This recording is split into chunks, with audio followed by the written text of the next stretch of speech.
Assalamualaikum warahmatullahi wabarakatuh. Waalaikumsalam warahmatullahi wabarakatuh. Selamat siang, salam sehat dan sejahtera untuk semuanya. Baiklah, dalam kesempatan ini kita akan melanjutkan perkuliahan kita tentang manajemen strategi ya.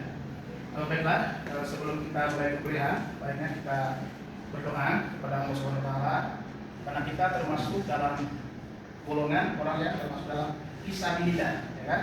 Menuntut ilmu karena Allah. Semoga apa? Harapannya semoga apa yang kita kerjakan menjadi amal soleh. Tadi bukan hanya ilmu yang kita dapatkan, tapi juga amal soleh. Oke, sesuai dengan materi manajemen strategi pada mahasiswa sekalian, saya akan menjelaskan terkait dengan manajemen strategi yang pertama. Ada bisa dilihat di gambar ya tentang manajemen strategi. Ini sudah saya buat detailnya. Yang kedua adalah pengantar manajemen strategi, analisis lingkungan strategi, perumusan dan tingkatan strategi dan implementasi dan evaluasi strategi. Ya, kita mulai yang pertama adalah pengantar manajemen strategi. Definisi dan evolusi manajemen strategi. Yang pertama, integrasi disiplin. Manajemen strategi merupakan seni dan ilmu yang menggabungkan berbagai fungsi organisasi seperti pemasaran, keuangan, operasional untuk merumuskan serta mengimplementasikan keputusan yang memungkinkan organisasi mencapai tujuan jangka panjang. Nah, itu salah satu tujuan dari sebuah manajemen strategi. Jadi kita bukan hanya berbicara jangka pendek, tapi juga kita akan berbicara jangka panjang. Yang bagian kedua adalah transformasi historis. Bidang ini telah berevolusi dari sekedar perencanaan anggaran tahunan yang bersifat reaktif pada era tahun 1950-an. Artinya manajemen strategi ini sudah lama diterapkan ya, sebelum kita dilahirkan. Itu sejak era tahun 1950-an menjadi manajemen nilai strategi yang cukup proaktif, di mana fokus utamanya adalah menciptakan nilai bagi pemangku kepentingan di tengah lingkungan yang dinamis, artinya lingkungan yang tidak menentu ya. Bagian ketiga adalah pengambilan keputusan. Proses ini menekankan pada evaluasi sistem terhadap peluang dan ancaman eksternal serta kekuatan dan kelemahan internal untuk memastikan keberlangsungan organisasi di pasar yang kompetitif. Oke, kita lanjut. Visi dan misi ya. Nah, kita bicara visi. Oke, visi, misi dan tujuan strategis. Penetapan misi. Menggambarkan aspirasi masa depan organisasi yang berfungsi sebagai panduan jangka panjang bagi seluruh elemen perusahaan. Misinya adalah rumusan misi menjelaskan alasan organisasi, cakupan bisnis, nilai utama yang ditawarkan kepada pemangku kepentingan dalam sebuah organisasi atau dalam sebuah perusahaan. Penentuannya, tujuan strategis menetapkan target spesifik, menetapkan target secara spesifik atau secara akurat, tapi harus terukur dan berorientasi waktu untuk mengarahkan pelaksanaan strategi dan guna mencapai hasil yang diinginkan. Artinya efisiensi waktu juga harus diperhatikan dalam membuat suatu tujuan strategi dalam sebuah organisasi atau strategi ya. Oke, selanjutnya manfaat manajemen strategi bagi organisasi, memberikan arah jangka panjang, membantu organisasi menetapkan visi dan misi yang jelas untuk memandu pengambilan keputusan strategis, meningkatkan efisiensi operasional, mengoptimalkan alokasi sumber daya untuk mencapai tujuan organisasi secara lebih efektif dan terukur. Selanjutnya, memperkuat keunggulan kompetitif, memungkinkan organisasi untuk mengantisipasi perubahan pasar dan merespon tantangan eksternal dengan lebih adaptif. Oke, kita lanjut. Yang kedua, itu adalah analisis lingkungan strategis. Mungkin ada yang ditanyakan terlebih dahulu, kami persilakan terkait dengan analisis lingkungan strategis. Ada? Kalau silakan ditanyakan dulu kalau ada kurang jelas atau sebelum saya jelaskan silakan ditanyakan. Benar kan? Oke. Yang pertama seperti yang kita pelajari pada minggu sebelumnya adalah kita membahas tentang analisis lingkungan eksternal. Eksternal arti lingkungan suatu perusahaan yang berada di luar perusahaan, misalnya lingkungan politik, ya kan, lingkungan ekonomi, lingkungan budaya dan sebagainya. Nah, yang pertama adalah faktor makro.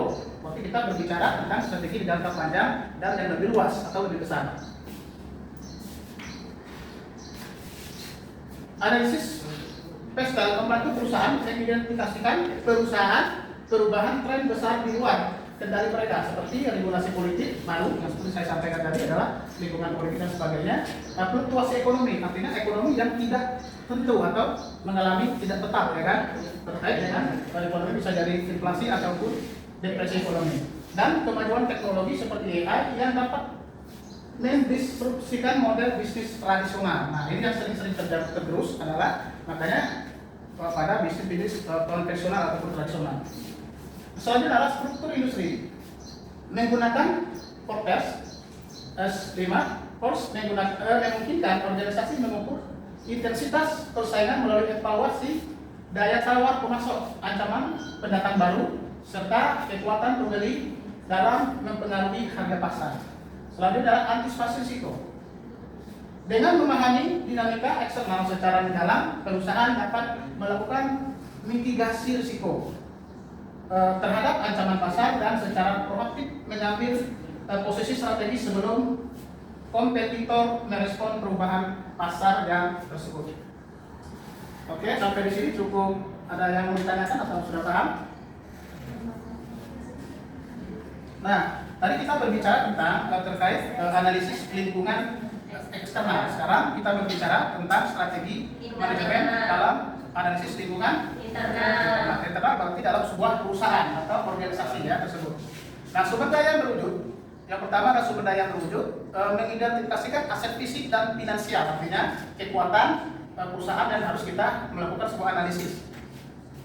Finansial yang dapat dikualifikasi untuk mendukung operasional perusahaan secara efisien. Nah, artinya dalam internal kita harus menganalisis kekuatan. Nanti kita kaitkan dengan analisis SWOT, gitu ya. Kekuatan apa perusahaan yang sedang kita bangun atau organisasi yang kita bangun, apa aja kekuatan, kelemahan dan peluangnya yang harus kita peroleh. Selanjutnya adalah kapabilitas organisasi. Mengevaluasi kemampuan perusahaan dalam mengintegrasikan sumber daya manusia dan proses internal untuk menciptakan nilai tambah. Nah, itu penting ya. Misalnya kita melakukan seminar dan sebagainya dalam sebuah perusahaan atau organisasi untuk menciptakan individu-individu yang profesional dan berintegritas ya. Selanjutnya adalah keunggulan kompetitif berkelanjutan.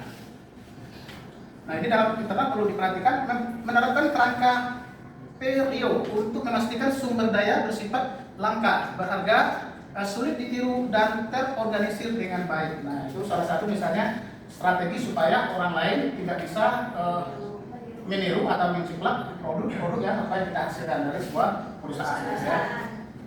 Nah, ini adalah analisis matrix SWOT. Nah, seperti pada minggu-minggu sebelumnya kita sudah sering dengar apa itu SWOT. Tahu SWOT ya? Apa? Strengths, weaknesses, opportunities, and threats.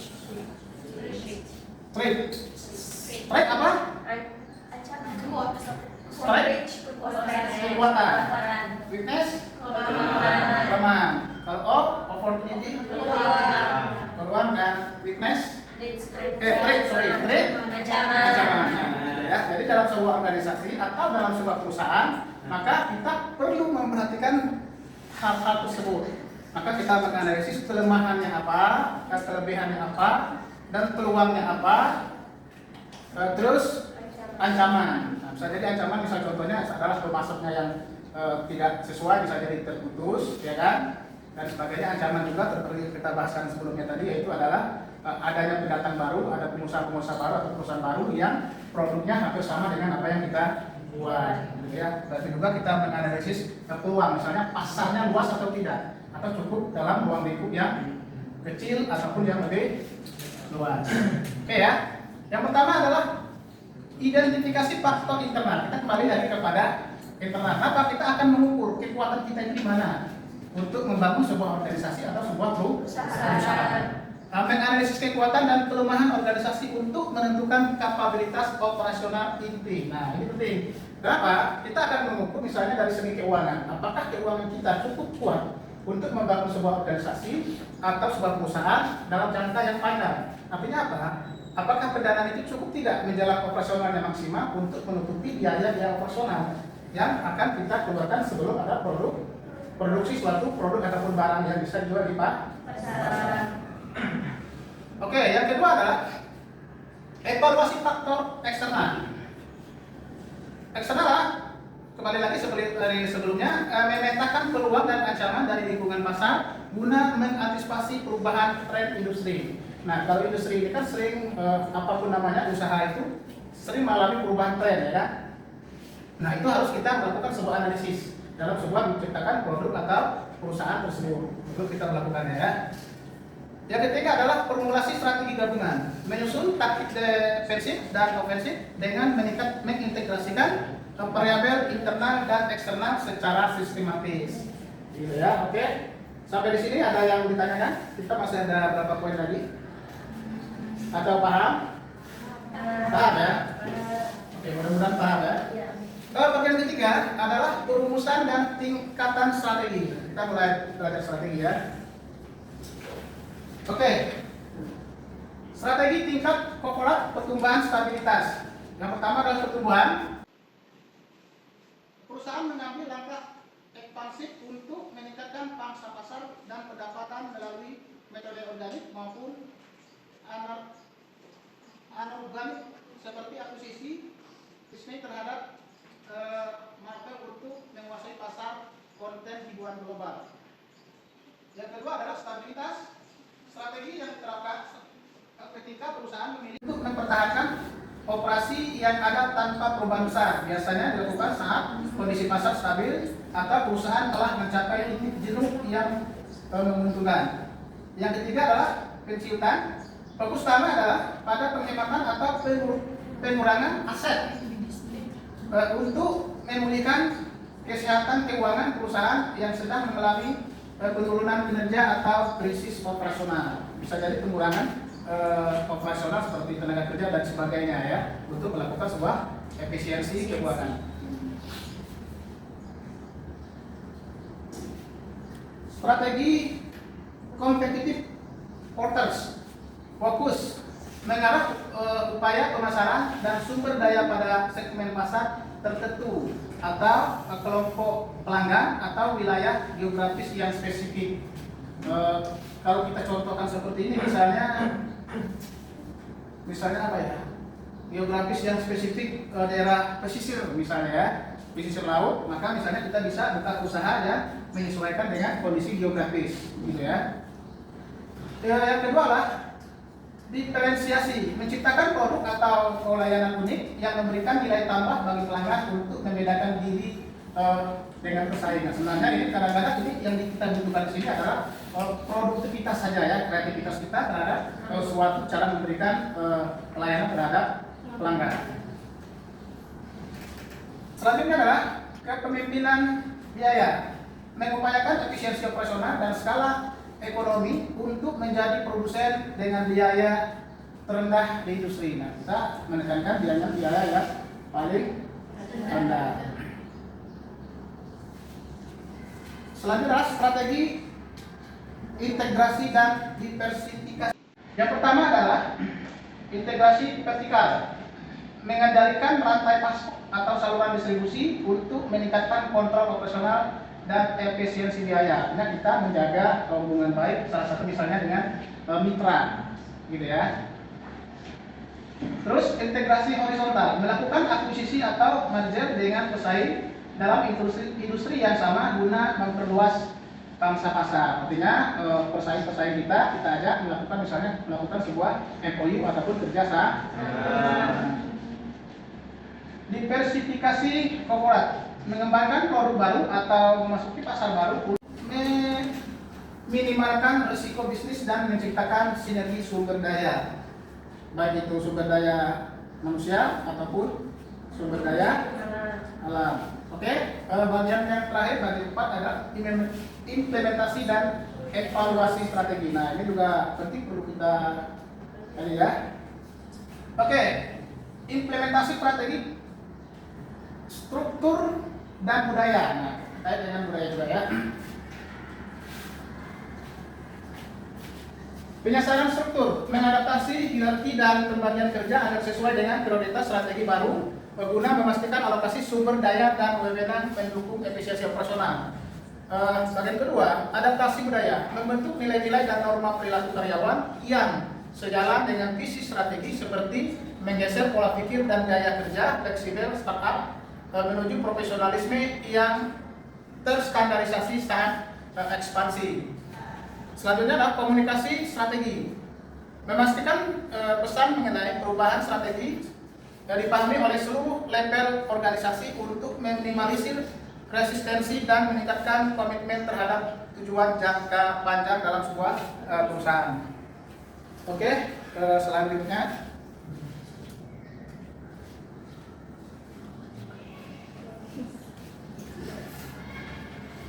balance tahu ya? Ya.